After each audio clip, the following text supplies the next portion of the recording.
여러분 안녕하십니까? 시사쇼 이것이 정치다의 윤정호입니다.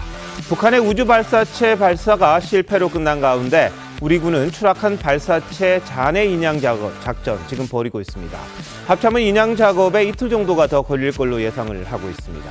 자, 이런 가운데 북한 김정은이 상당한 수면 장애를 겪고 있고 체중이 140kg까지 이른다. 이런 건강 상태에 대해서 국정원이 브리핑을 했었습니다.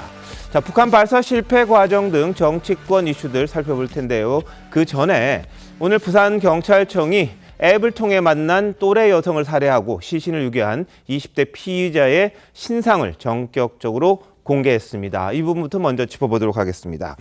오늘 온라인 과외 앱으로 만난 20대 여성을 살해하고요. 시신까지 유기한 여성의 신상 정보 공개됐습니다. 이름은 정유정, 23살입니다. 자, 이 사진만 봐서는 상당히 앳돼 보입니다만 내용은 끔찍합니다. 부산경찰청이 신상 공개를 한 건 무려 8년 만인데요. 그만큼 범죄가 중대하고 잔인하다. 이런 점이 인정돼서 신상 공개를 결정했다고 밝혔습니다. 영장실질심사 참석을 했는데 정유정의 모습 한번 보시겠습니다. 네, 왜 살해하셨어요? 이쪽이 맞고, 저쪽이. 살인 동기가 어떻게 되나요? 시신 왜 훼손하셨어요? 선생님, 이건 아니야. 미안한 점 없으세요? 미안한 거 없으세요, 정말? 유족 플레이 하고 싶은 말 없으세요? 한마디만 해주세요. 한마디만 해주세요. 우발적으로 저질렀나요? 계획인가요? 네, 정유정 단 한마디도 하지 않고 영장실질심사를 위해서 법원으로 들어갔습니다. 자, 이 얼굴을 보시면서 살인과 연관을 지을 수 있을까 싶을 정도입니다만 이 범행 자체를 보면 너무너무 잔인합니다. 배승규 의원, 네. 어떤 사건입니까? 네. 이제 인터넷에 과외 앱이라는 걸 통해서 이 정유정 씨가 자기가 살해할 대상을 찾은 겁니다. 그래서 예. 과외 선생님을 찾은 거죠. 예. 선생님을 찾아서 자신이 마치 부모인 것처럼 해서 우리 애를 당신 집에 보내야겠다 해서 그러니까 과외 선생님 오게 해라 하니까 이 정유정이 중학생으로 옷을 입고 가가지고 본인이 직접 중학생인 것처럼 해서 옷을 입고 가서 예. 아무 방심하고 있는 그 피해자를 찔러서 살해한 겁니다. 그러고 나서 바로 그 시신을 훼손해서 아이고. 그걸 비닐봉지에 담고 또 캐리어에 담아서 자신이 평소에 산책하던 낙동강변에다가 유기를 한 겁니다. 예, 아, 예. 물론 택시를 타고 가서 예. 이 자체가 보면 굉장히 뭐 엽기적인 살해 사건인데요. 그래서 네. 왜 이런 일을 벌였냐 했더니 평소에 뭐 인터넷이나 영화나 TV에서 보던 그 살인 그 관련한 예. 것들을 보고 자기도 살인 충동을 느껴서 한번 살인을 해보고 싶어서 했다 이런 겁니다. 예. 그러니까 그래서 굉장히 치밀하게 계획을 하고 네. 피해자를 대상을 선정하고 해서 네. 살해하고 그다음에 유기까지 한 건데요. 예. 이게 택시 운전사의 신고로 벌미가 잡힌 겁니다. 그 피 묻은 캐리어를 갖다 버리는 걸 본 택시 운전사가 신고를 하면서 이 살인이 이제 밝혀졌는데 네. 원래는 이 시신을 유기하고 또 거기에 휴대폰 이런 걸 다 없앰으로써 네. 이 사람이 스스로 실종된 것처럼 네. 그렇게 만들려고 했던 것이죠. 예. 자, 근데 이 금전이나 원한 관계 전혀 없었습니다. 처음 만난 사람 집에 가서 바로 무방비 상태에 있던 피해자를 무차별적으로 살인을 한 겁니다. 정신적인 문제가 있었나 봤더니 한 번도 치료받은 적은 없다고 한 그런 상황입니다. 그러다 보니까 이게 무슨 일인가 싶습니다. 세상이 너무 험해진 것 아니냐 이렇게 걱정하시는 분들도 있는데 이 정유정은 범행을 저지르기 전에요. 석 달에 걸쳐서 준비를 하긴 했답니다. 그러니까 아주 철저하게 준비된 계획 살인이라고 봐야 될 텐데요. 또래 여성을 살해하기 위해서 인터넷에서 뭐 살인을 검색하기도 하고요. 도서관에서 범죄 관련 책도 여러 권 빌렸다고 합니다. 그리고 과외 앱을 통해서 중3 학생을 둔 학부모 행세를 하면서 피해자를 물색한 겁니다. 피해 대상을요, 범행 대상을. 게다가 이제 중고로 자신이 입을 교복을 또 구합니다. 그리고 자신이 학생인 것처럼 속여서 피해자와 접촉을 했다고 합니다. 자, 김구시 교수님. 예. 이 살인 사건 보면은 정말 이럴 수도 있을까 싶을 정도인데 뭐 어떻게 대비해야 될지도 모르겠습니다. 이런 식이면. 정말 좀 황당하고 너무 충격적인 사건 내용이죠. 그리고 최근에 이제 이러이러한 사회 뉴스가 너무나 그 우리의 상상을 초월하는 정도의 무자비하고 무도한 형태로 많이 나타나고 있어서 사실은 우리 같은 공동체를 살고 있는 우리 한 사람으로서 상당히 무섭기도 하고 불안하기도 합니다. 그래서 사진으로 공개가 됐습니다만 그냥 얼굴 사진만 봐서는 애띄어 보이고 전혀 그런 범행을 설마 할까라는 생각이 들 정도로 평범한 얼굴입니다만 이제 앵커께서 말씀하신 것처럼 철저하게 계획하고 철저하게 준비하고 철저하게 대비해서 그 이른바 TV나 영화에서나 나옴직한 가장 악랄한 수법에 무자비한 수법에 살인 행각을 벌였기 네. 때문에 정말 뭐 충격적인 그 이 내용을 어떻게 우리가 받아들여야 될지 모르겠습니다. 예. 일단 경찰에서는 일단 그 이른바 사이코패스 기질이 있는지 심리 상담을 한다고 합니다만 그 결과를 봐야 되겠습니다만 아직까지는 뭐 정신병이라든지 이런 병원 치료를 받은 전력도 없는 것으로 나타나서 그냥 주위 사람들이 이야기하기로는 굉장히 평범한 그냥 조용히 폐쇄적인 성격으로 있는 조용한 사람이었고 특별한 직업도 없는 눈에 띄지 않는 것으로 이야기를 하고 있어서 정말 우리가 살고 있는 우리의 공동체 내부에서 네. 누구를 조심하고 누구를 경계해야 될지 이제는 스스로 분간할 수 없을 정도의 예. 좀 공포감이 좀 드는 것 같습니다. 자, 지금 뭐 평소에 사회적 유대관계가 별로 없었다고 합니다. 이 정유정은요. 그리고 폐쇄적인 성격이라고도 하고요. 직업도 없었는데 이 사이코패스 여부도 이제 조사를 한다고 합니다만 다만 뭐 병원을 다닌 이력도 없고 그러다 보니까 정말 이 사람 만나게 무섭게 되는 그런 상황까지 가는 거 아닌가 싶기도 한데 오늘 부산경찰청 무려 8년 만에 범인의 신상을 공개했습니다. 정유정 23살 또래 여성을 무차별적으로 살해하고 이 시신을 유기한 그런 혐의를 받고 있는데요.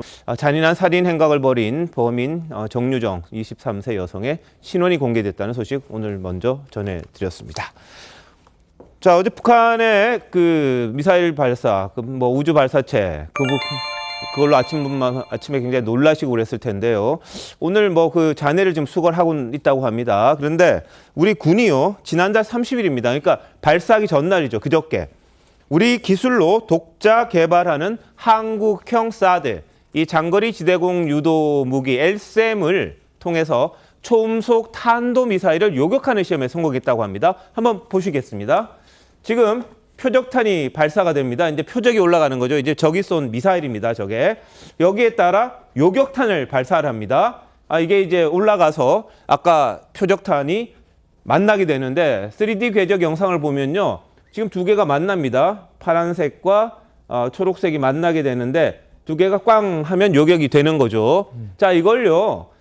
군에서 제공한 적외선 영상입니다. 이게 이 요격탄이 올라가는 흰 줄기가 보이시죠? 2단 분리가 지금 된 상황이고요. 자세히 보시면 끝을 잘 보시면 두 개 갈라지죠. 갈라지는데 만납니다.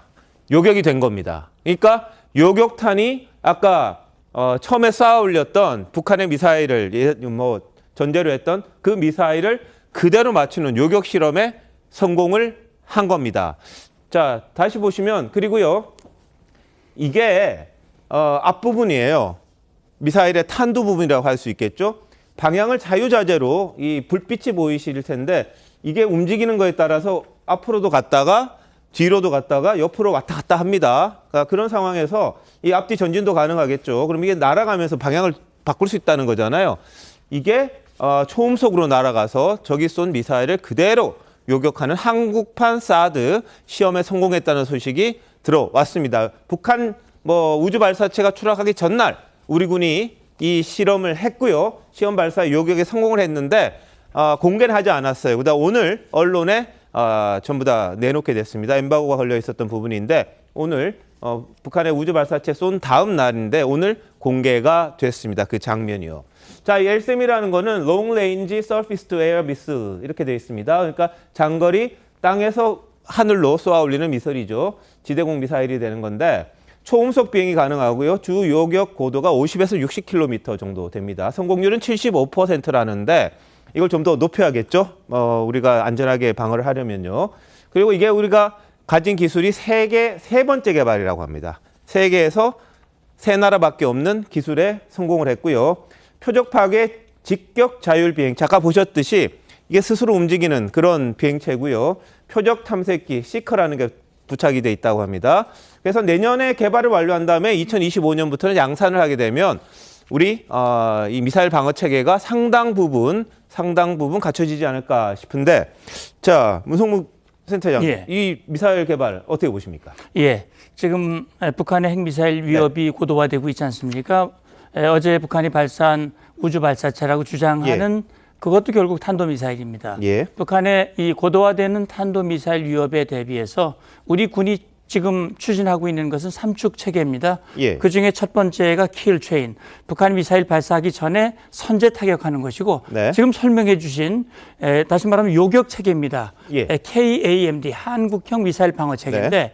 그중에 중요한 것이 LSAM, MSAM인데요. 지금 보여주신 것은 LSAM입니다. Long 예. Range Surface to Air Missile인데, 네네. 이것은 지금 말씀하신 대로 우리 대한민국이 미국과 이스라엘에 이어서 세 번째로 네네. 직접 다시 말하면 히트킬 방식으로 킬 비클 KV라고 하는데, 예. 이것과 함께 네.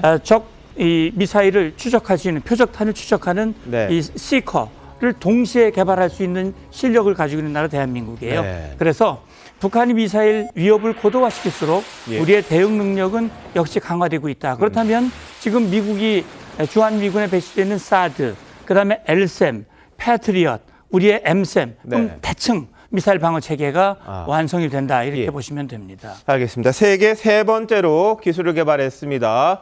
그래서 이제 북한의 미사일을 요격할 수 있는 기술 확보를 했고요. 2025년에는 양산이 된다고 하는데 시험 발사는 성공을 한 것 같아요. 요격이 됐기 때문에 그 다음에는 이제 양산된 체계에서 다층 구조로 우리가 이 여러 가지 북한이 쏘는 미사일에 대응할 수 있는 체계를 갖추는 하나의 큰 계기가 될 걸로 보입니다. 자, 오늘 국방위가 열렸습니다. 이종섭 국방장관은 어제 북한 군사정찰 위성 발사체 잔해에 대해서 로켓 2단 부분이 떨어진 걸로 보고 있다, 이렇게 말했습니다. 어제 저희들이 좀 보여드렸던 부분인데 이게 건지다가 다시 깔아앉은 모양이에요. 이야기 한번 들어보시죠. 어제 우주 발사체 북한의 도발과 관련돼서 몇 가지 사실 확인 좀 하겠습니다. 아직 인양 못했죠? 예, 아직 인양 못했고 예. 현재 인양 중에 있습니다. 대충 언제쯤 인양이 완료될 것 같습니까? 뭐 생각보다 이게 좀 무게가 무겁다 보니까 예. 시간이 좀 소요될 것으로 보는데 한 이틀 정도 더 걸릴 수 있겠다고 판단됩니다. 그 지금 보낸 수상함, 구조함 가지고는 두 척 가지고는 어렵기 때문에 지금 잠수함, 구조함 추가적으로 투입하셨나요? 예, 예. 그렇습니다. 그러다 보니 시간이 좀 늦은 것 예, 같습니다. 인양을 하면 여러 가지 이제 퍼즐이 풀리겠지만 지금까지 우리 군이 분석한 것으로 볼 때 북한의 발표대로 2단 엔진 시동이 오작동 결과입니까? 아니면 다른 원인에서 공중 폭발한 것 같습니까? 저희들이 뭐 정확한 원인은 시간이 좀 걸릴 것 같고요. 그래서 일단 보면은 비행하는 그 과정을 보면은 그 궤적을 보면은 정상적인 모습으로 보여집니다. 그래서 2단 때부터 정상적으로 비행을 못했다고 보면은 결국은 가장 가능성이 큰 것이 2단 엔진이 정상적으로 점화를 못했다라고 추정할 수 있는데 정확한 그 원인은 좀 더 분석이 필요할 것 같습니다. 네, 이 장관이 설명한 걸 보면요. 어제 저희들이 보여드렸던 이 잔해물, 군에서 1시간 만에 찾았죠. 하지만 찾았다가 저겁니다. 원통형인데, 뭐 저건 짧게 보이잖아요. 근데 밑이 엄청 길었대요. 15m나 된다고 해요, 이게. 처음에는 이제 쉽게 건질 줄 알았는데, 무게도 많이 나가고, 길다 보니까 이게 다시 깔아앉았다고 합니다. 그래서 수심 75m 아래 해저에 그대로 누워있다고 하는데요. 자, 문성국 장관님. 이게 네. 처음에 참 빨리 찾았다고 좋아했었는데 예. 생각보다 이게 많은 부분이네요. 거의 뭐 발사체의 절반가량 된다고 그러는 것 같던데. 그렇습니다. 발사체의 길이가 대략 한 30m 가까이 되는 것 같아요. 그리고 지금 길이가 예를 들어서 15m 같으면 발사체 전체의 반쯤 되는 것 같은데, 지금 원래 발표된 것은 우리 군이 이 떠다니는 것을 발견해서 이제 그걸 인양한 것으로 알고 있는데, 네. 이것이 1단과 2단의 연결 부분에서 나온 것이다라고 이제 봤는데, 네, 처음에 그랬죠. 예, 그렇습니다.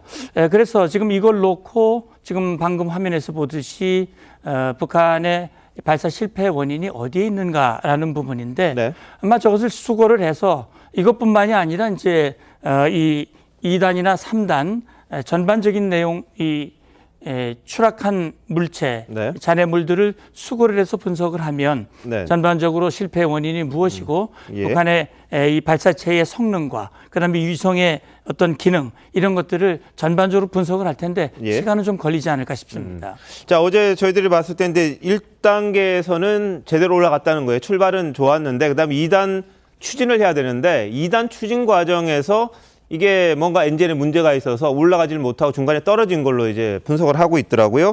그러다 보니까 지금 이 15m 정도 되는 건 2단과 3단이 같이 붙어 있는 게 아니냐 뭐 이렇게까지도 지금 보고 있는 것 같던데 자, 좀 건져내야 제대로 좀 할 수 있을 것 같습니다. 북한도 어제 보면 2단계 발동기 시동이 비정상적으로 돼서 추진력을 상실했다 이렇게 이야기를 하긴 했었거든요. 자, 합참에 따르면 동체 일부 수심 75m 깊이의 바다에 들어가 있고 직경은 2에서 3m가량 상당한 무게를 갖고 있다 이렇게 좀 설명을 하긴 했습니다. 자, 오늘 국방위에서는요, 이 해당 발사체가 ICBM 대륙간 탄도미사일과 기술적으로는 동일하다 이런 답도 나왔습니다. 보시죠. 어제 북한의 의도된 도발 그리고 예정된 도발이었죠. 사실상 ICBM 아닙니까? 예, 그렇습니다. 거기에 이 소형 경량화된 핵탄두만 장착하면 바로 ICBM으로 변용될 수 있는 거잖아요. 예, 굉장히 중대한 도발. 예정된 이 기간 내에는 언제든지 북한의 도발이 있을 것이다. 이런 걸 짐작하고 있었던 그런 상황이었습니다. 그런 상황에서 국민들에게 안심을 주고 국가 시스템을 믿어도 되겠다라는 확신을 주셨다고 생각합니까?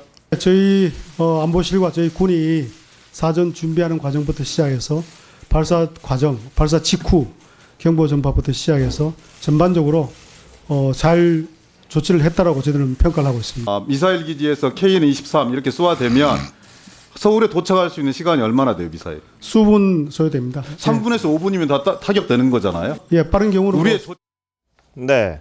자, 기동민 의원은 이제 ICBM 뭐 어쨌든 우주 발사체든 뭐 미사일이든 간에 동일한 기술을 가지고 쏜 거 아니냐 이렇게 물으면서 우리 대응이 적절했느냐 이렇게 질문했습니다. 김현 대변인 나오셨는데 어떻게 보십니까? 그 부분은? 항상 이제 국방부 입장은 네. 우리의 안보 태세는 물 새 틈 없다, 튼튼하다 그렇게 얘기를 하고 있고요.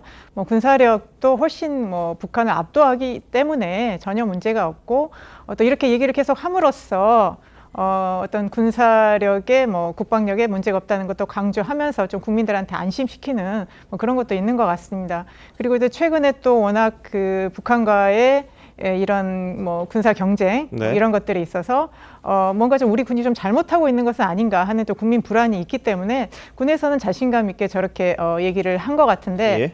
어제 또 이제 북한이 위성을 발사를 했는데 예. 실패했기 때문에 어제 이거는 어느 정도 넘어갔지만 네. 만약에 성공을 했었더라면 또 국방부가 얘기할 수 있는 것들이 상당히 난감했겠고 대통령실이나 또 미국에서도 혹시 강경한 목소리가 나왔을 텐데 어제는 이제 실패했기 때문에 어느 정도 국방부가 자신 있게 얘기를 했을 텐데 지금 또 북한은 머지않아 2차 발사를 하겠다고 공언을 했기 때문에 그 사이에 우리 군이 어떤 대응을 하는가 네. 그리고 이후 발사를 했을 때 적절한 대응을 할 수 있는가 예. 이런 문제까지도 좀 제대로 보여줘야지 신뢰를 얻을 텐데 어쨌든 어제 군은 대응을 잘했다고는 하지만 네.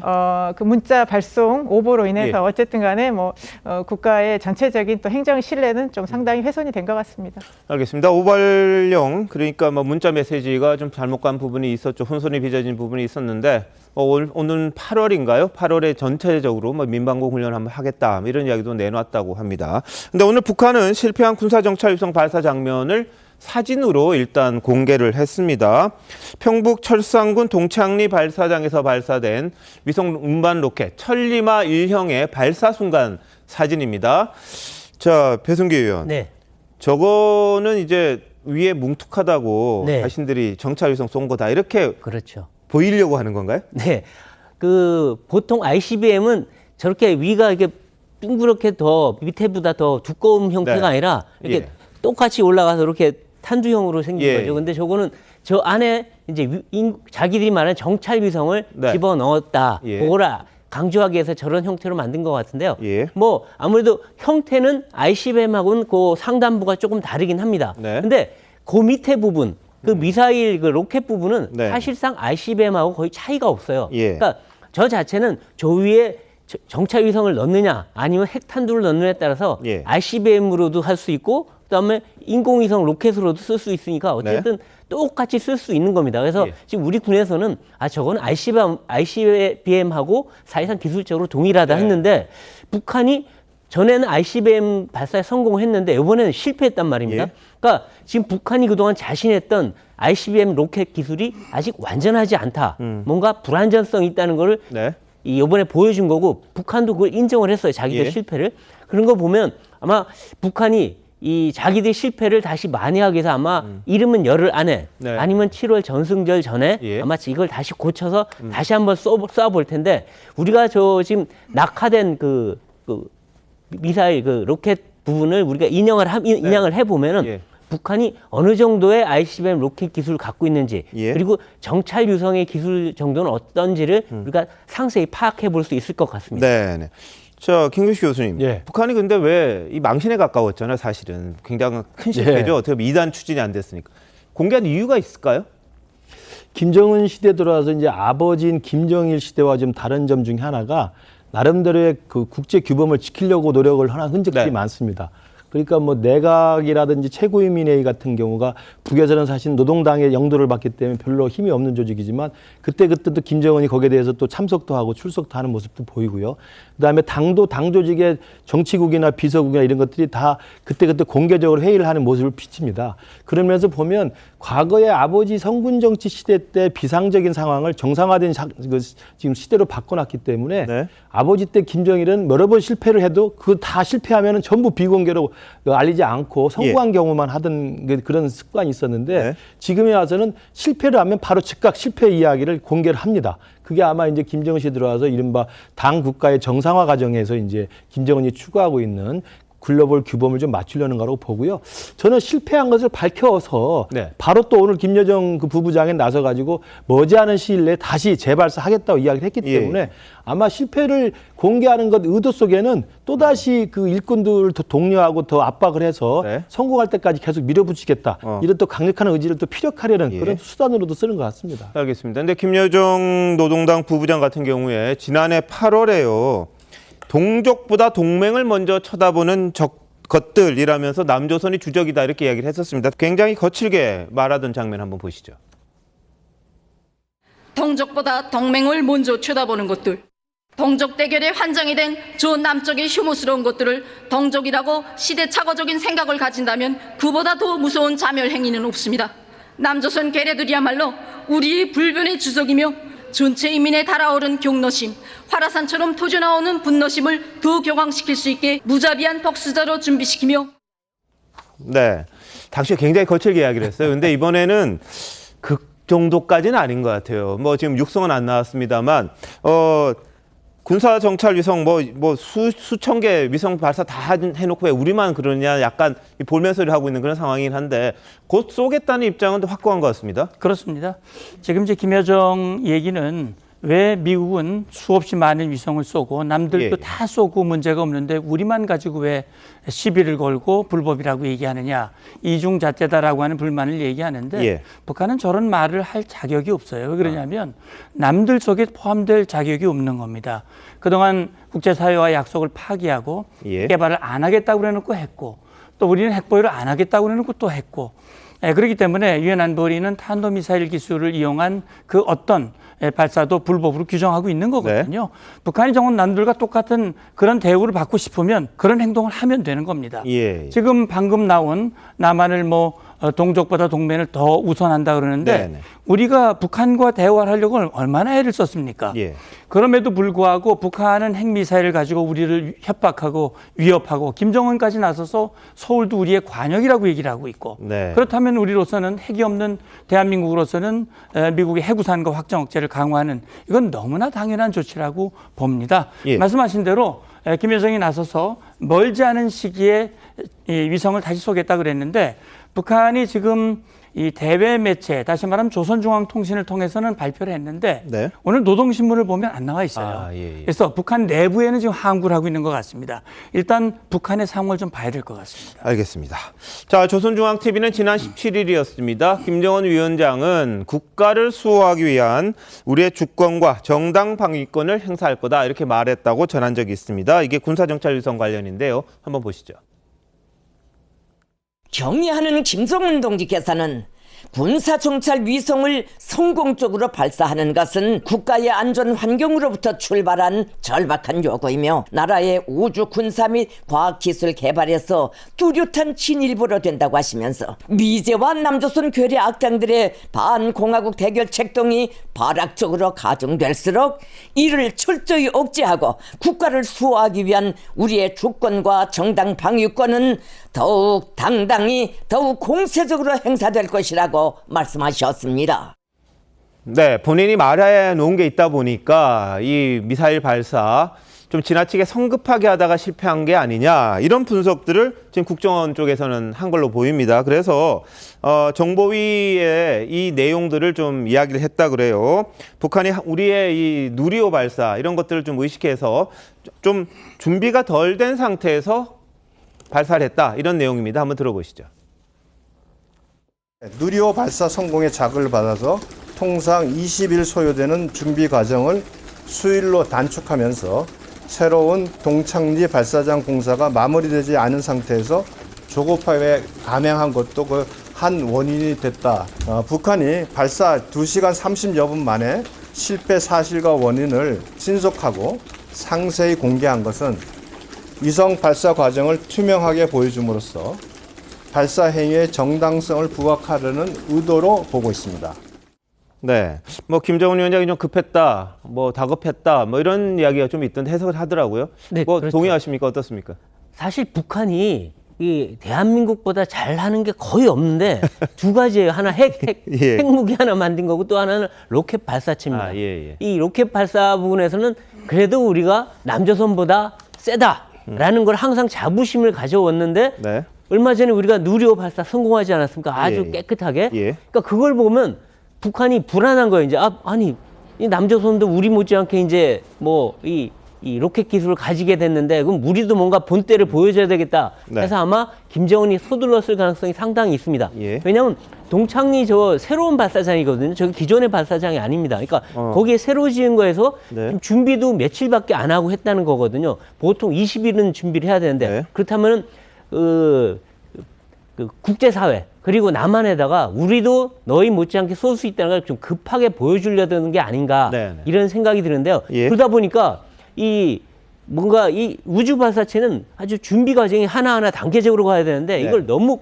확 줄인 데다가 또 경로도 서쪽으로 치우쳐서 쐈다는 거 아니겠습니까? 네, 네. 그런 거에서 아마 문제가 발생하지 않았나 하는 예. 생각이 듭니다. 자, 근데 정세현 전 통일부 장관 같은 경우에 북한 실패, 이번 실패와 관련해서 몇 명은 아우지 가든지 뭐 숙청당할 거다 이런 이야기를 했습니다. 한번 보시죠. 아마 좀 불호력이 나서 좀 나중에 났을 거예요. 그러니 밑에 있는 그 실무자들로서는 그 담당 이병철부터 시작해서 그 과학자들 아마 지금 초죽음이 됐을 거고 자존심을 그 살리기 위해서 최대한 노력을 할 겁니다. 그렇게 되면은 뭐 6월 11일 조금 지나서라도 할 것 같고. 안 그러면 불호령 큰일 난다. 그럼 뭐 몇 사람 그야말로 아우지 당망으로 간다고 봐야지.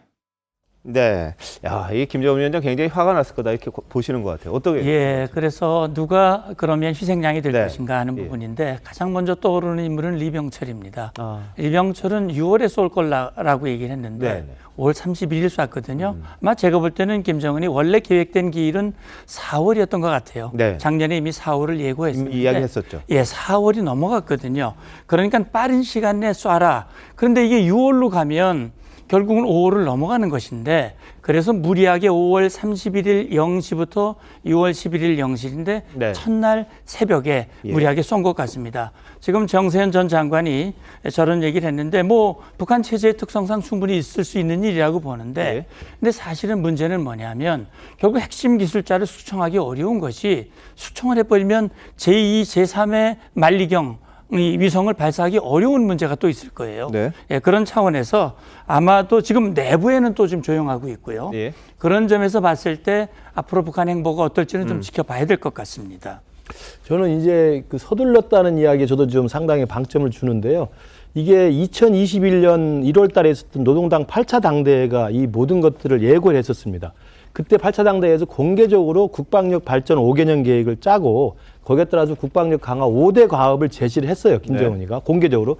거기에 그 제시된 5대 과업에 따라 지금 차근차근 진행을 지금 해오고 있는 겁니다. 그중에 마지막 남은 게 군사 정찰 위성의 발사가 그 5개 과업에 속해 있었습니다. 그전에 뭐 극초음속 미사일이라든지 순항 미사일이라든지 그다음에 초대형 핵폭탄이라든지 그다음에 최근에 공개됐던 해일 뭐 화살 이런 등등의 이른바 이 수중에서 발사한 어뢰 핵탄두를 다는 것도 막 공개하고 그러지 않습니까? 그런 것들 착착 진행이 됐는데 군사 정찰 위성이 이제 마지막 제가 볼 때 관건이었는데 이걸 지난해 이미 올해 4월로 예고를 한 데다가 최근에 와서 아까 화면 나왔습니다만 김정은이 직접 국가 우주개발국도 가서 시찰을 갔고 또 그 정찰 위성 준비위원회를 가가지고 딸 주애랑 가서 차후 행동 계획을 승인까지 했는데 이 부분이 실패를 했기 때문에 북한으로서는 지금 내부적으로 굉장히 지금 혼란스러울 겁니다. 그래서 김여정 부부장이 다시 또 머지않아 성공시키겠다고 장담을 했지만 쉽지 않아 보이고 아마도 자기들이 제시한 5개년 계획의 이 마지막 과제를 어떻게 수행할지에 대해서 큰 난관에 봉착했기 때문에 내부적으로 상당히 혼란스럽지 않나 싶어요. 알겠습니다.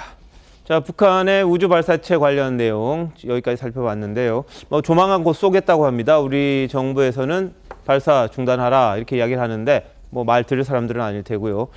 다만 지금 겪었던 우리 내부에서의 혼란, 뭐 문자 발송 이런 것들 좀 체계적으로 고쳐서 제대로 국민들에게 안심하는 그런 모습 좀 보여줬으면 하는 바람입니다. 근데 어제 국정원이 김정은 위원장과 관련된 여러 정보들을 브리핑을 했습니다. 상당한 수면 장애, 체중은 140kg 중반, 뭐 이런 내용까지 들어있는데요. 유상범 의원 목소리 한번 보시죠. 북한 당국이 최근 4월에 해외에서 최고위급 인사의 불면증 치료를 위한 졸피뎀 등 최신 의료 정보를 집중 수집하고 있는 점을 들어서 김정은 위원장이 상당한 수면 장애를 겪고 있는 것으로 추정하고 있습니다. 또한 외국 담배와 고급 안주를 다량으로 들어오고 있어 국정원에서는 김정은이 알코올, 니코틴 의존도가 높아지고 더 심한 불면증에 시달리게 되는 악순환에 빠질 가능성에 대해서도 주시하고 있습니다. 체중 역시 AI 분석 결과 약 140kg 중반으로 평가하고 있습니다. 작년 말부터는 김정은이 손 팔뚝에 긁어서 덧난 상처가 계속 확인되는데 국정원에서는 알레르기와 스트레스가 복합작용한 피부염으로 추정하고 있습니다. 네. 자, 김현 전 대변인 어떻습니까? 김정은 위원장의 상태에 대해서 상당히 많이 뭐 굉장히 내밀한 이야기까지 공개를 했어요. 그러니까 항상 그 북한의 최고 지도자의 건강은 또 우리 또 안보와 직결되기 때문에 항상 관심이 많았는데요. 그러니까 김정일을 보면 볼 때마다 저런 몸집으로 지금 건강이 괜찮을까 상당히 이렇게 보자마자 좀 우려가 될 정도인데 뭐 그래서 언제는 좀 살이 좀 빠졌다더라 이랬는데 그렇죠. 최근에 보면 또 굉장히 늘었습니다.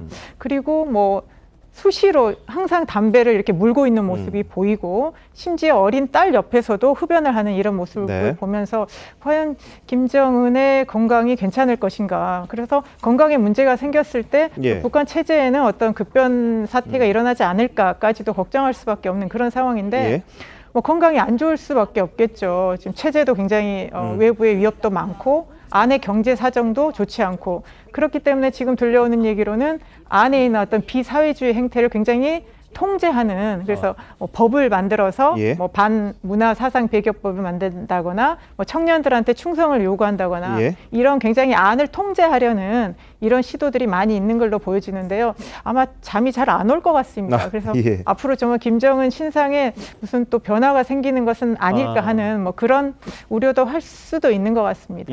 북한 내부적으로는 좀 뭐 고민스러울 수도 있을 것 같은데 김여정 노동당 부부장 동생이죠. 지난해 김정은 위원장의 건강 상태에 대해서 언급을 하면서 굉장히 걱정한 적이 있습니다. 한번 보시죠. 이날 이때까지 어느 한시도 마음을 못 놓으시고 그토록 커다란 마음속 고충을 이기시며 혼신분투해 오신 원수님의 심혈과 러거의 자옥자옥을 어찌 1100마디의 말을 한들 다 이야기할 수 있겠습니까? 안타깝게도 홀로 단신으로 위기 앞에 서시어 그토록 머지름을 쓰시는 모습을 배울 때 석이 타들고 한 몸에 떠매신 그 중화를 도로들이지 못해 가슴을 치던 순간들을 잊을 수 없습니다. 거열 속에 십이 앓으시면서도 자신이 끝까지 책임져야 하는 인민들 생각으로 한순간도 자리에 누우실 수 없었던 원수님과 네. 자, 뭐 나라 걱정한다고 저렇게 건강까지 해쳤다 이야기를 했습니다만 몸무게는 140kg, AI 분석이 그렇게 나오는 모양입니다. 그리고 근데 눈에는 다크서클도 보이고 뭐 이런 식의 이야기를 했는데 저 이야기는 어떻게 들으셨어요? 예, 그러니까 지금 김여정은 친여동생이잖아요. 네, 그렇죠. 친여동생이 오빠를 저렇게 얘기한다는 건 참 우리로서는 납득이 안 되는 표현인데 예. 저는 김여정이 한 얘기 중에 인민들 생각으로 한순간도 자리에 누우실 수 없었다.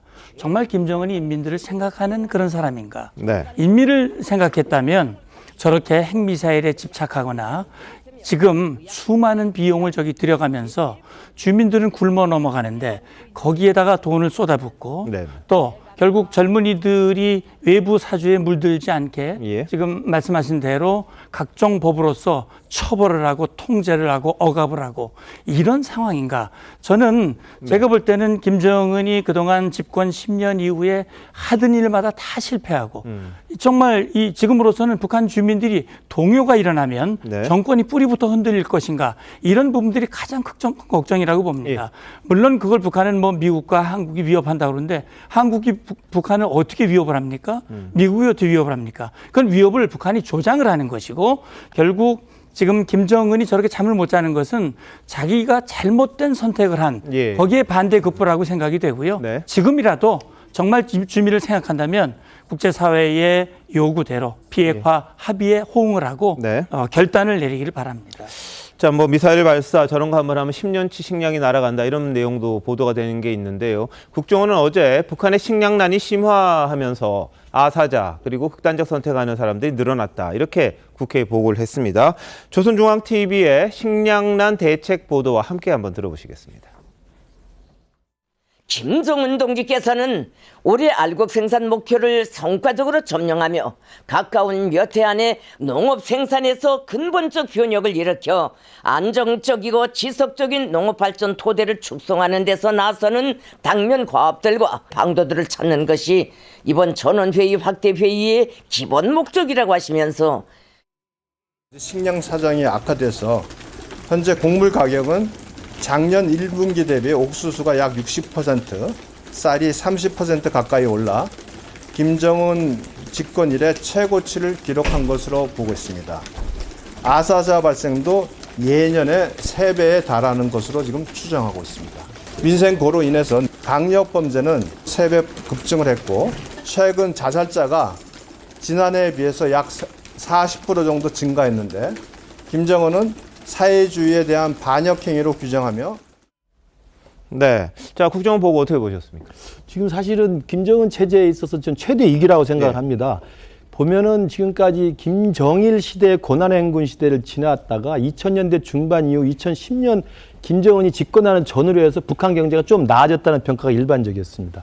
그래서 식량난도 상당히 좀 완화가 됐고 그다음에 쌀값도 안정이 됐었는데 지금 김정은 시대가 맡고 있는 지금 유상범 간사가 이야기한 것처럼 국정원의 분석은 다시 쌀값이 흔들리고 있고 그다음에 아사자가 과거와 달리 그 90년대에 있었던 고난행군 시절까지는 아니겠습니다. 상당히 급증하고 있고 심지어 자살도 많이 늘어나고 있다는 것들이 지금 내부에 상당한 불만과 경제적 위기가 있다는 건데 그들 표현으로 삼중고라고 합니다. 삼중고. 그러니까 대북 제재가 계속되고 있어서 이 여러 가지 경제적인 어려움이 있는 데다가 최근에는 코로나 때문에 국경을 봉쇄하면서 사실은 북한과 중국 사이의 모든 국경이 봉쇄되면서 사실 많은 타격을 입었습니다. 그래서 대북 제재 플러스 코로나 그리고 자연재해 이 세 가지를 북한 스스로 삼중고라고 하면서 정면 돌파하겠다고 하고 있는데 그 후유증이 아마 경제적으로 지금 상당한 그 심각한 위기에 처해 있는 것으로 보입니다. 알겠습니다.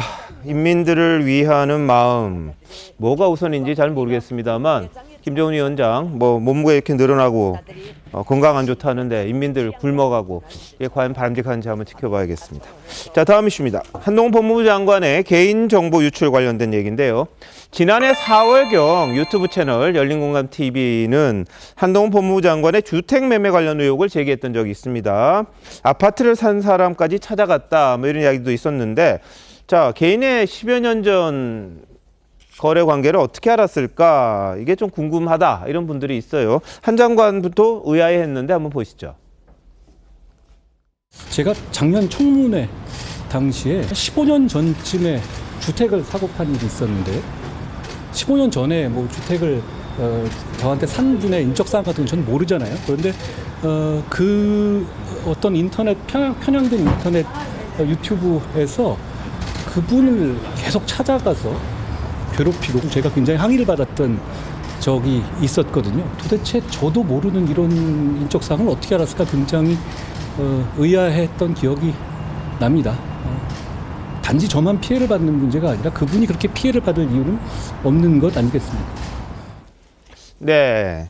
자, 뭐 유튜브 쪽에서는 뭐 이런 사실에 대해서 정보 유출 뭐 부인합니다. 그런데 경찰은 국회에 제출됐던 한 장관의 개인 자료가 MBC 임모 기자를 통해서 친민주당 성향의 유튜버에게 불법적으로 전달된 게 아니냐 이런 의심을 하고 압수수색을 했던 겁니다. 자, 이게 이번 MBC 압수수색까지 이어진 배경이 된 건데, 자, 민영삼 원장님, 이 한 장관 개인정보 유출 논란이 지금 MBC 탄압이라는 그 프레임으로까지 이어지는 그런 상황인데 이거 어떻게 봐야 됩니까? 예, 그건 MBC하고 MBC 그 당사자 기자 그분하고 또 관련된 그 유튜브 그쪽에서의 주장이죠. 그쪽에서 주장이고요. 한동훈 장관 같은 경우에는 이제 그쪽에서 주장은 뭐냐면은 한동훈 장관이 현직 여권의 법무부 장관이기 때문에 경찰에 이 수사 압력까지 넣은 게 아니냐. 또 아니면 압력을 직접적으로 넣지는 않더라도 한동훈 장관이 여권의 법무부 장관이기 때문에 이게 경찰이 알아서 이렇게 적극적으로 수사를 하는 게 아니냐. 그래서 이런 의미들이 넓은 의미에서 보면 다 이렇게 그 탄압이다라고 이제 그런 프레임을 들고 나오는데요. 그것은 근본적으로 잘못된 게 뭐냐면 한동훈 장관은 일단 검찰에는 몰라도 경찰에는 영향력을 미칠 수 없는 그런 국무위원이고요. 또 더 중요한 것은 한동훈 장관이 모르는 사이에 진짜 한동훈 장관도 피해자지만은 십몇 년 전에 한동훈 장관에게 집을 팔았던 그분이 피해자 그분이 이미 고소를 해놓은 사건이에요. 그래서 이게 그런 사건인데 이제 다른 데서 일이 불거져 가지고 수사를 하다 고소 고발 사건을 수사를 하다 보니까 이렇게 된 거거든요.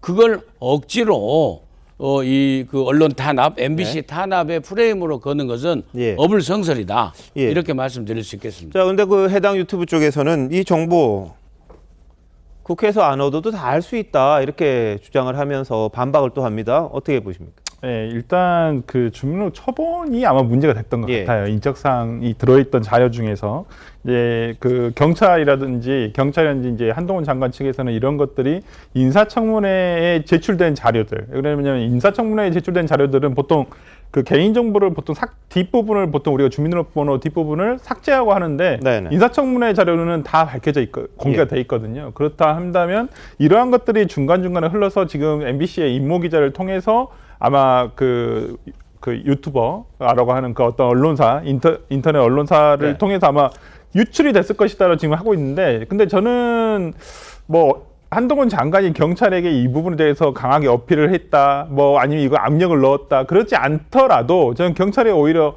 알아서 잘 보이기 위해서 한 것은 아닌가라는 생각이 들고, 저는 압수수색 방법은 좀 과도하다고 보입니다. 특히나 특히 이 서모 씨라는 사람과 임모 기자는 전혀 일면식이 없다고 서로 얘기를 하고 있는 부분이에요. 그렇기 때문에 오히려 경찰에서 이렇게 압수수색, 그 다음에 언론사, MBC에 대해서 압수수색을 하기 전에 임모 기자를 불러서 경위에 대해서 먼저 조사를 한 다음에 석연치가 않다. 그 다음에 MBC라는 회사가, 언론사가 개입될 여지가 있어 보인다라는 어떠한 정황이 포착되었을 때 압수수색을 가도 늦지 않는데, 저는 어저께 그 기자의 어떤 압수수색 과정에서의 오늘 기자가 얘기한 것과 같이 좀 과도한 압수수색이라든지 특히나 언론사에 대한 압수수색을 한 것은 너무 좀 과도한 압수수색이라고 네. 보입니다. 네.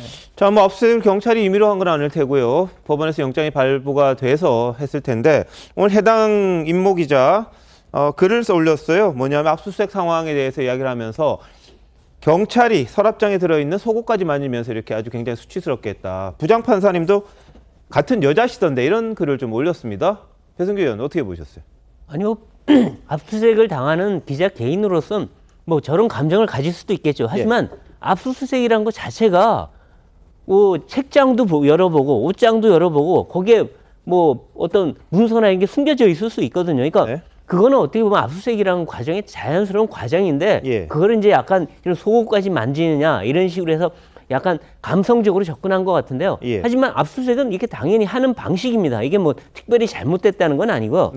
근데 이 기자가 지금 그러면서 자신이 마치 억울하게 당한 것처럼만 얘기하는데 근데 어쨌든 경찰이 이렇게까지 하고 그다음에 법원에 또 여성 판사가 뭐 발부를 했다고 하는데 법원이 이렇게 발부를 할 때는 어느 정도의 그 의혹이 타당성이 있다고 느껴졌기 때문에 발부를 한 거거든요. 그리고 수사를 하는 거고. 그러니까 그 해당 기자는 자신이 뭐 억울하다는 얘기만 할 게 아니라 정말 이게 어떻게 한 과정인지 그걸 경찰 수사에서 제대로 밝히고 자기가 억울하면 억울한 그걸 밝히는 거고 자기가 뭔가 유출한 부분이 있으면 또 잘못한 게 있으면 또 잘못한 인정하고 이런 과정을 거쳐서 수사가 뭐 공명정대하게 이루어져야 되지 않을까 하는 생각이 듭니다. 네, 이 임모 기자는 자신에 대한 영장 발부 판사의 실명까지 언급하면서 이제 자신의 억울함이랄까요? 뭐 상황에 대해서 설명을 하기도 했습니다. 자, 그리고 경찰이 MBC 압수수색을 했는데 그 여지는 계속되고 있습니다. 한 장관은 그냥 넘어가면 다른 사람이 이런 일을 겪게 돼도 당연한 게 될 거다. 이런 입장인 반면에 MBC 측은 한동훈 건드리면 이렇게 된다는 본보기. 이렇게 반발하고 있습니다. 관련 영상 한번 보시죠. 누군가를 억지로 해코지하기 위해서 주민등록번호나 수십 년간의 주소 내역이라든가 이런 부분이 담겨 있는 개인정보를 유포하고 그리고 악용하는 것이 드러나는데도 그냥 넘어가면 다른 국민들께도 이런 일이 있어도 뭐 당연한 것이 될 겁니다. 어떤 누구를 해코지하기 위해서 불법적인 정보를 유포하고 그걸 악용하면 안 되는 거는 누구나 동의하지 않겠습니까? 저는 이제 그 시도 자체로 사실은 본보기를 보여준 거라고 생각을 하는데요. 이 정권 실세의 한동훈 장관의 심기를 건드리면 이렇게 될 수 있다. 뭐 이거는 뭐 현 시국뿐 아니라 뭐 길게는 총선을 앞두고 이 정부 여당에 대한 비판 보도를 위축시키는 효과를 노린 게 아닌가. 네. 자, 뭐 언론 자유 훼손이다 이런 주장은 MBC에서 하고 있는 상황이고요. 근데 일각에서는 이 자료가 나가게 된 경위를 보면 MBC 기자가 갖고 있다가 다른 유튜브에 준 게 아니냐 이렇게 경찰은 지금 흐름을 파악하고 있는 것 같아요. 근데 자체적으로 하는 것도 아니고 이걸 외부로 이렇게 개인정보를 만약에 줬다면 이게 적절했느냐 거기에 대한 논란은 또 있을 수밖에 없는데 김규식 교수님은 어떻게 생각하십니까? 그러니까 압수수색을 그 언론사의 그 기자의 사무실을 그 방송국까지 들어가서 하는 것이 적절하냐라는 거 가지고 어제 대치하고 이렇게 갈등이 있었던 거 아닙니까? 그러나 그 부분에 대해서는 이미 그 잘 기억하시지만 민주당의 김용 부원장이 이 뇌물수수와 관련해서 혐의를 받아가지고 민주당사를 우리가 압수수색한 적이 있습니다. 그때도 뭐 굉장히 대치를 했죠. 그러나 결국 어떻게 했습니까? 압수수색 영장을 집행을 했습니다. 어떻게든 간에 정당 측하고 합의를 해서 그 부분에 대해서 자료를 가져왔던 것을 제가 기억을 합니다. 그러니까 사실은 방송국에 들어갈 수 없다라는 것이 무슨 마치 큰 불문율처럼 이야기하는 것은 법원에서의 영장 발부라는 합법적 절차 그리고 압수수색 영장에 명시된 구체적인 내역에 대한 것들을 집행해야 될 의무가 있기 때문에 저는 방송국이든 정당이든 들어가서 할 수 있는 건 맞다고 보고요. 그리고 이제 또 하나 언론 자유에 대한 이게 탄압인가에 대해서는 논란이 있을 수가 있겠지만 중요한 것은 그 임모 기자라는 분이 인사청문회 때문에 공개된 자료를 기자 신분으로 받을 수 있었는데 그걸 기자가 받아서 MBC에 보도하고 MBC에 어떤 리포트를 하면서 썼던 것에 대해서 누가 뭐라고 하겠습니까?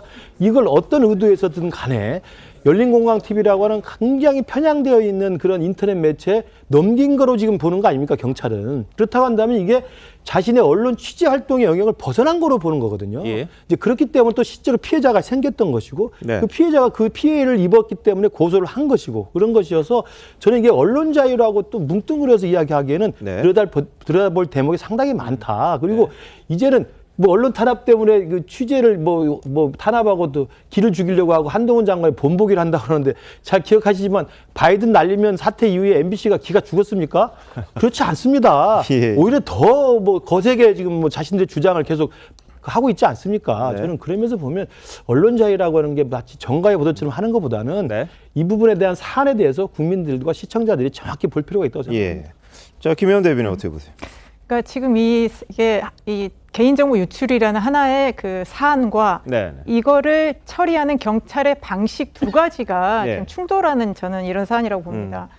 개인정보가 유출된 거 문제가 있겠죠. 그런데 이 기자를 압수수색하면서 기자가 근무한 방송사 그리고 방송사 안에 그 기자 사무실뿐만 아니라 메인 뉴스를 진행하는 그 안의 공간까지 압수수색을 시도하려고 했다. 이 부분은 수단의 정당성 부분에서 잘못된 것이기 때문에 과잉이라고 분명히 지적을 할 수 있는 것입니다.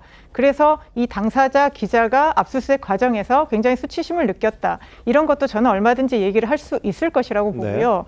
지금 한동훈 법무부 장관, 특히 현 정부 검찰 대통령이 나오면서 국민들 인식 속에 너무나 그러니까 법치를 강조하면서 지나치게 검찰권을 마구 행사하는 것이 아닌가 하는 그런 의문이 있습니다. 그간의 압수수색이 워낙 많았고 물론 판사가 정당하게 발부를 했다고 할지언정 이렇게까지 압수수색을 자주 하고 심하게 해야 되는 것인가라는 국민적 의문이 있기 때문에 저는 이번에도 MBC에 대해서 과잉으로 하지 않았나. 그리고 정말 한동훈 장관이었기 때문에 경찰이 이렇게 알아서 하지 않았을까라는 그런 의심을 얼마든지 할 수 있다고 봅니다. 알겠습니다. 근데 민주당에서 이제 검수완박이라고 그래가지고 검찰 수사권 약화시키고 경찰은 많이 주고 그랬잖아요. 경찰이 잘할 거라고 생각했는데 경찰도 그럼 같아지는 겁니까? 검찰하고? 좀 그런 의문이 좀 생기네요. 경찰은 믿을 만하다고 생각했던 거 아닌가 싶었는데 하여튼 경찰이 알아서 한 장관을 위해 저렇게 과잉 수사를 한다 이런 주장을 민주당에서 하고 있고 경찰의 압수수색 이게 검찰과 거의 동일시하는 그런 분위기도 있다 이런 지적도 일부에서는 하고 있는 것 같습니다. 자, 이런 가운데 어제 최강욱 더불어민주당 의원과 문재인 청와대 행정관들이 경찰의 수사 상황과 관련해서 기자회견을 가졌는데요. 과거 자유한국당 의원이었던 현 지금 주광덕 남양주 시장이죠. 남양주 시장에 대해서는 조민 씨 생활기록부 공개됐을 때 영장도 청구하지 않았다. 이중잣대 아니냐 이렇게 지금 비판을 했었는데 한번 보시죠. 과연 검찰의 잣대는 공정한 것인지 그리고 일관된 것이었는지에 대해서 지난 문재인 정부 민정수석실 선임행정관으로 계셨던 분들이 국민들께 알려드릴 말씀이 있어서 검찰의 판단은 때와 사람에 따라 오락가락합니다. 2019년 당시 자유한국당 주광덕 의원은 정상적으로 입사할 수 없는 조국 전 법무장관의 딸 조민 양의 고등학교 생활기록부를 공개했고 시민단체 고발에 의해 경찰은 수사 절차에 따라 주광덕 의원에 대한 통신영장을 신청했지만 검찰은 필요성이 없다며 법원에 영장을 청구하지 않았습니다. 예, 자, 근데 최강욱 의원이 하는 기자회견, 또 같이 하는 기자회견, 이 팩트 체크, 그러니까 사실관계 확인이 좀 덜 됐다 이런 주장이 또 제기가 됐습니다. 민현석 원장님 어떤 일입니까 이건? 그러니까 주광덕 지금 그 시장에 대해서요 영장이 청구돼서 발부가 됐어요. 발부가 돼가지고요 당시에 그 생활기록부 공개 전후에서 이 주광덕 의원하고 연락을 주고받았던 사람들 그 명단 내역을 다 확보해서 경찰청에서 수사를 했어요. 근데 저렇게 사실 확인도 안 하고 엄밀히 얘기하면 가짜 뉴스 아닙니까? 가짜 뉴스 가지고 똑같이 공세를 하고 있는데 그러면서 저런 확인도 안 하는 가짜 뉴스를 가지고 경찰청에 가서 항의를 하면은 그게 국민들로부터 얼마나 신뢰를 받을 수 있는 일이라고 우리가 볼 수 있겠습니까? 그런 측면에서 다시 한번 야당의 억지 주장에 대해서 국민적 비판이 있을 거라고 생각을 하고요. 그다음에 야당도 걸핏하면은 경찰에 대해서 수사 제대로 안 한다고 그러고 알아서 긴다고 그러고 자꾸 가서 항의하는데 따져보면 엊그저께 민노총에서요 경찰이 문재인 정부 5년 동안 하도 길들여져 가지고 바로 밤샘 불법 시위를 하는데도 지켜봤지 않습니까? 그래서 새 정부에서 이제 경찰 다시 법치를 확립해야 된다라고 하면서 엄밀히 해서 이제 정상화돼가는 과정입니다. 그리고 언론자에도 마찬가지예요.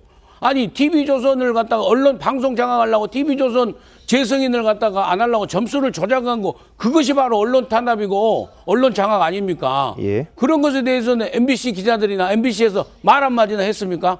그러면서 자기들이 이 개인정보 뻔해가지고 잘못 불법적인 것에서 수사받는 상황에서 예. 언론 자유 하면서 얘기를 하는 것은 지나친 억지다. 예. 저는 그렇게 말씀드리고 싶네요. 알겠습니다. 뭐 하여튼 최강욱 의원 주장은 사실과는 다른데 다만 이제 압수수색했고 이 통신 관련해서 뭐 들여다봤습니다. 다만 나중에 이 특정할 수 없어서 불기소 처분은 마지막에 했는데 그렇게 이야기했으면 됐을 텐데 압수수색을 안 했다고 하면서 이 사실과 다른 이야기를 하는 일이 있었습니다. 그리고 최강욱 의원과 같은 철험의 소속이죠. 김의겸 의원 한동훈 장관을 향해서 또 날을 세웠습니다. 복수의 화신 이렇게 이야기를 했는데 한번 보시죠. 한동훈 장관이 이번 사건으로 복수의 화신으로 등극을 했다. 윤석열 대통령이 수사권 가지고 보복하면 그게 깡패지 검사냐 이렇게 말하지 않았습니까? 이거야말로 전형적인 깡패 짓이죠. 저는 뭐 안경 쓴 깡패는 못 봤습니다만은 네. 한동훈 장관은 정말 검은 뿔테 안경을 쓴 깡패다. 뭐 최근에도 뭐 제가 코인의 코자도 언급하지 않았는데 또 저를 걸고 넘어졌더라고요. 미운 털이 단단히 박혀 있구나 라고 생각을 하고요. 또 언제 어떻게 저에 대해서 보복이 들어올지 모르겠다. 이런 경계심을 가지고 있습니다.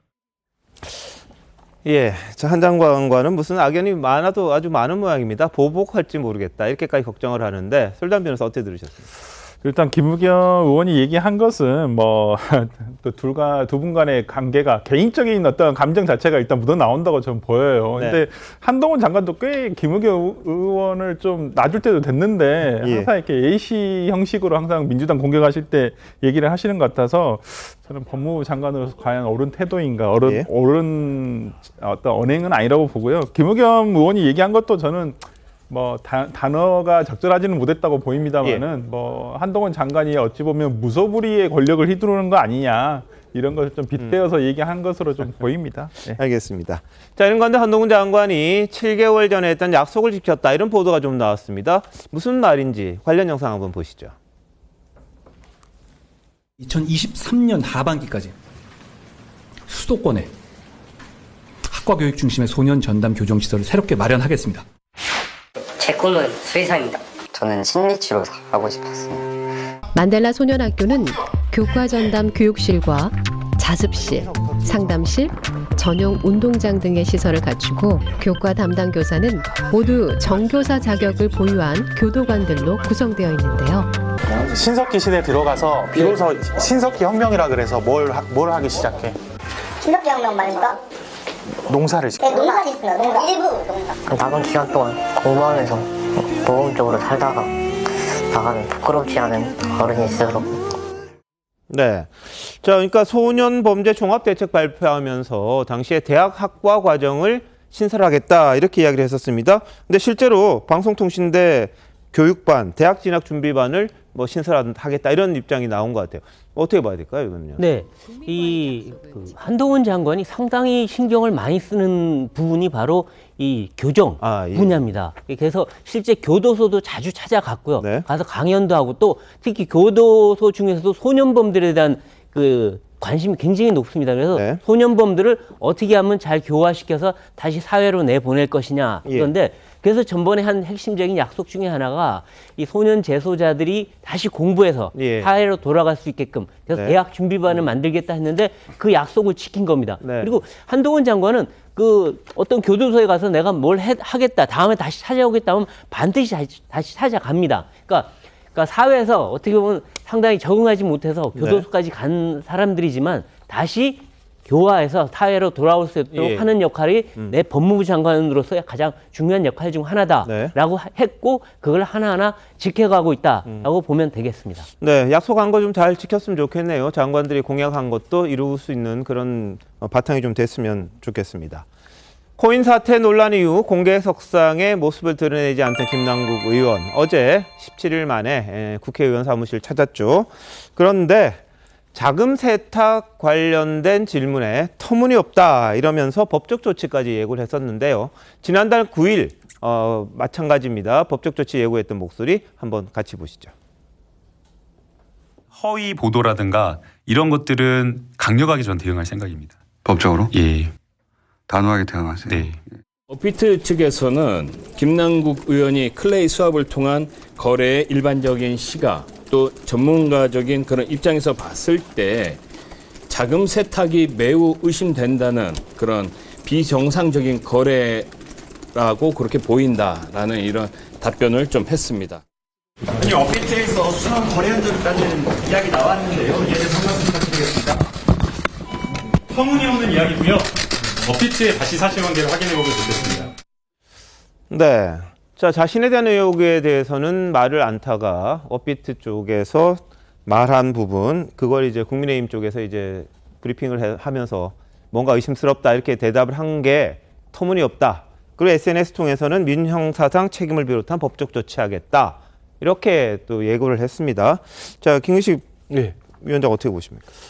사실은 이제 17일 만에 지금 나타났잖아요. 그러니까 뭐 국회의원이 그동안 17일 동안 본회의도 안 나타나고 상임위에도 안 나타나고 그러면서 자맹했다고 이야기를 했는데 17일 만에 나타났는데 제가 볼 때는 뭐 다행히 밝은 얼굴로 나타나서 다행이긴 합니다만 그러면 17일 동안 자숙의 시간을 보낸 것이냐 아니면 사법적으로 자기 스스로를 방어하기 위한 자료나 논리적인 대응을 준비해서 이제는 더 당당하게 한번 싸워보겠다고 온 것이냐 이렇게 지금 볼 것 같은데 지금 어제 나타나서 보여준 이 모습은 이제는 나도 할 만큼 더 싸워보겠다 떳떳하다 오히려 그러한 저는 좀 부끄러움이 없는 더 모습으로 저한테는 이미지가 각인이 됐어요. 왜냐하면 나타나서 했을 때 사퇴할 생각 있습니까? 질문에는 뭐 전혀 대답이 없었고요.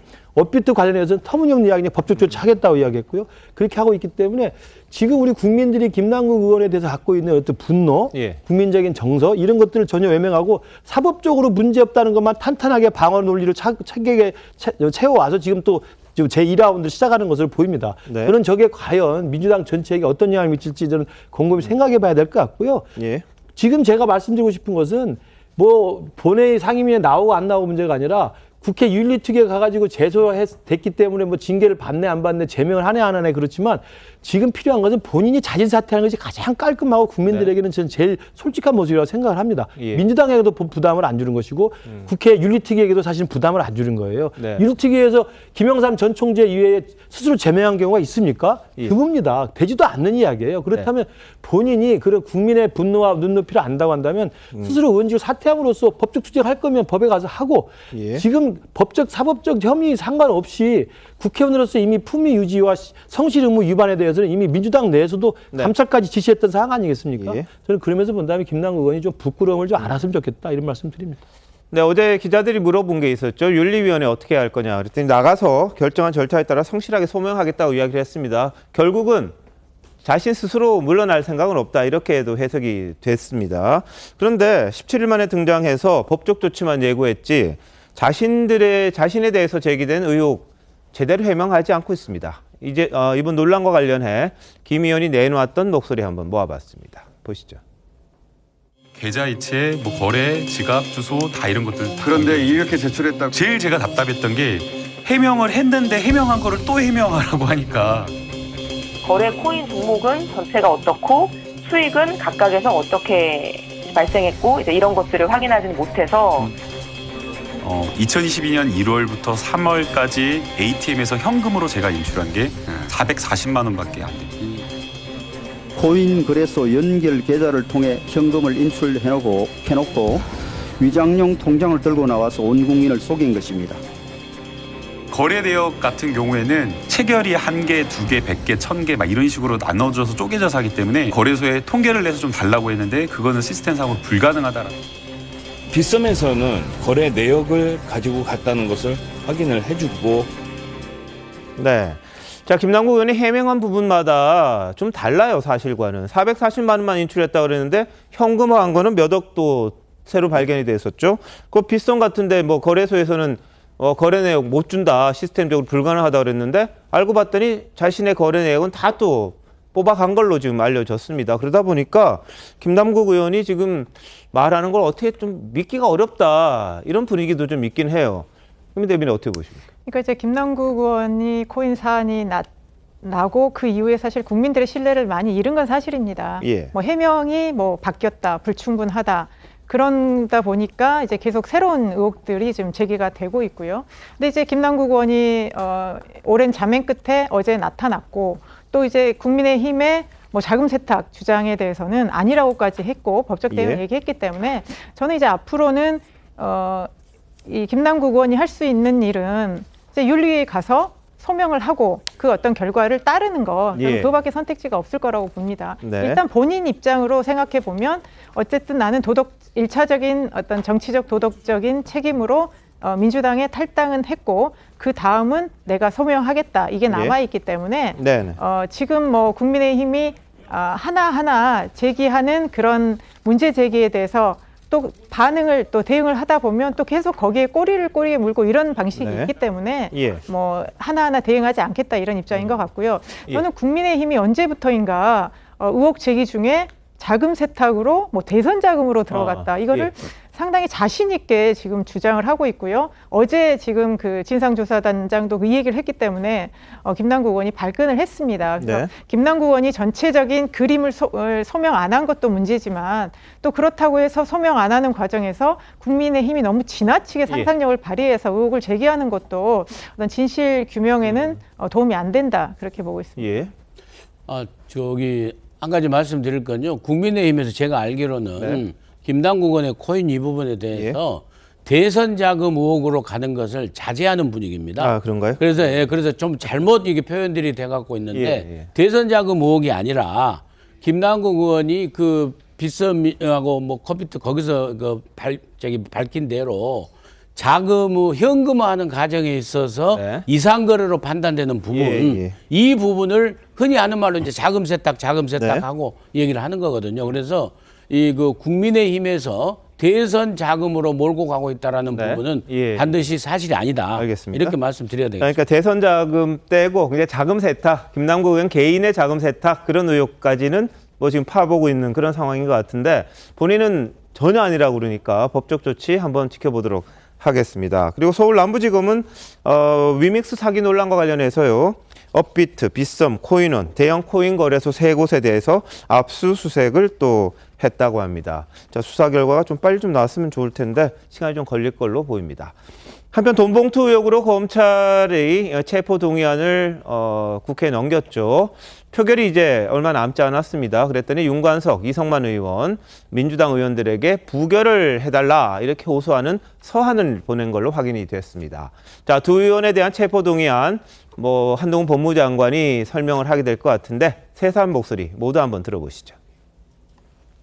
이제 와서 아무런 근거 없이 수사하는 것은 야당 탄압이고 국면 전환력 기획 수사에 불과합니다.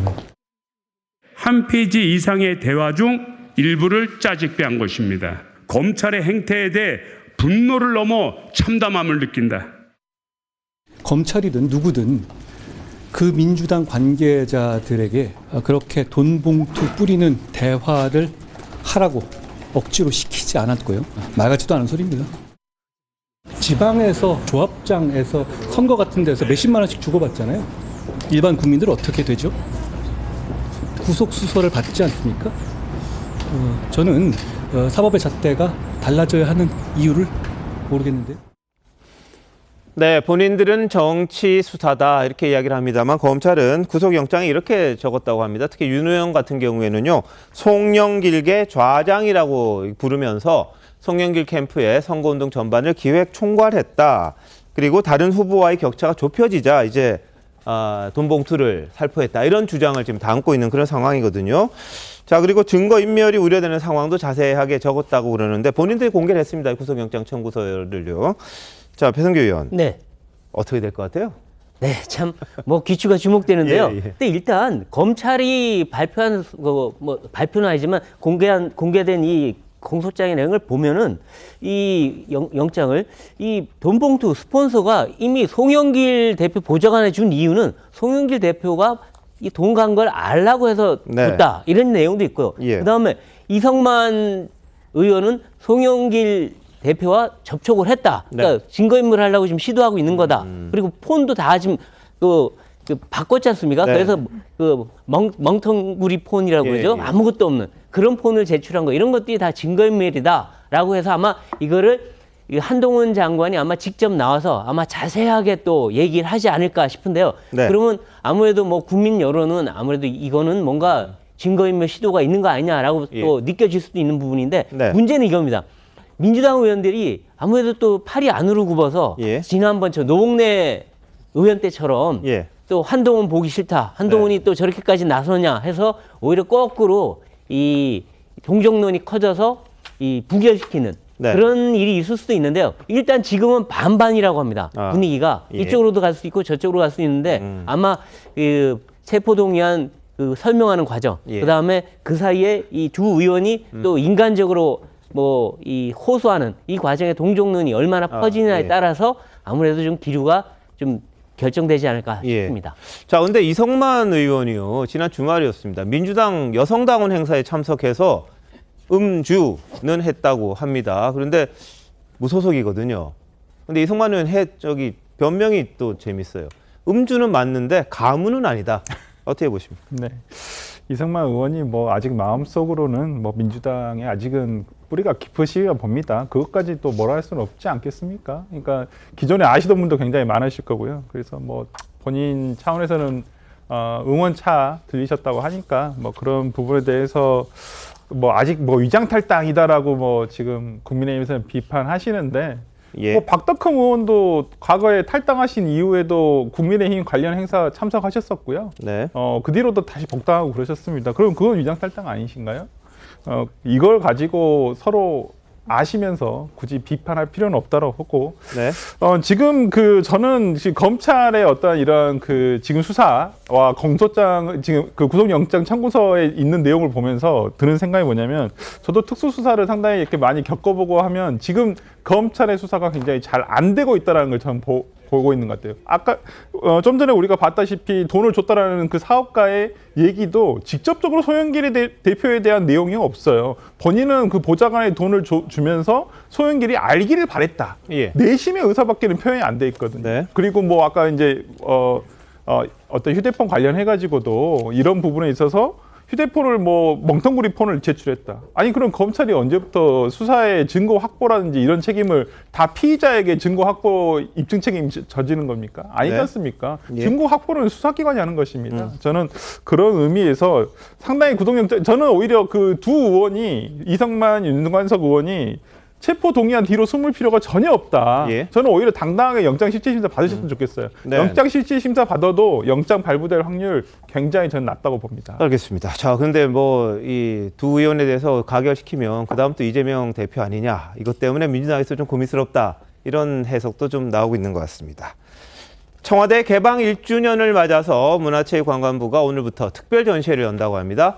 자, 저게 아주 오래된 겁니다. 이승만 대통령부터 해서 박정희, 김영삼, 노무현 뭐 다 있는데 이게 이승만 전 대통령이 쓰던 타이프라고 그러거든요. 이게 김대중 전 대통령이 쓰던 전지가위랍니다. 정원 돌볼 때. 그리고 이건 박정희 전 대통령의 반려견 스케치 이런 것들. 그래서 역대 대통령 11명의 소품을 한자리에 모아서 공개하는 행사가 열린다고 합니다. 아까 보셨던 퉁소는 노태우 대통령이 당시에 썼던 거다고 합니다. 특이한 전시회 한번 가보실 만도 할 것 같네요. 이건 김영삼 전 대통령의 조깅화 이런 것들이 공개가 된다고 합니다. 노무현 전 대통령의 독서대네요. 잠시만요. 내일 다시 찾아뵙겠습니다. 고맙습니다.